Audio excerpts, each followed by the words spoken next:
आज ही देखिए ऐसा है कि अब गुजरांवाला को सरसब्ज़ शादाब बनाने में गुजरांवाला सेंट्रल जेल के कैदी भी अपना हिस्सा डालेंगे। इस हवाले से यार मददगार के रिजवान ख्वाजा, मलक हसन अरफान, नदीम ताहर, ख्वाजा वकार और सोशल वेलफेयर ऑफिसर उमर रफ़ीक पर मुश्तमिल एक वफद ने सुपरिटेंडेंट जेल साजिद बेग से खसूसी मुलाकात की है। मुलाकात के दौरान जेल में नर्सरी बनाने का फैसला किया गया है और इस नर्सरी में तैयार होने वाले पौधे गुजरांवाला को सरसब्ज़ शादाब बनाने के लिए इस्तेमाल होंगे। जेल के कैदी नर्सरी की मुकम्मल देखभाल करेंगे और यार मददगार नर्सरी के लिए बीज, प्लास्टिक की थैलियाँ और टेक्निकल असिस्टेंस फ्राहम करेगा।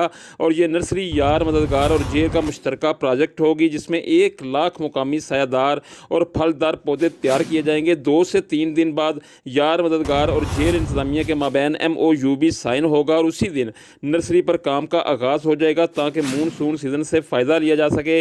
इसके अलावा कारपेंटर कैदी यार मददगार के आज़ाद परिंदों के घोंसले भी बनाएंगे जो शहर की मुख्तलिफ लोकेशन पर आज़ाद परिंदों के लिए लगाए जाएंगे।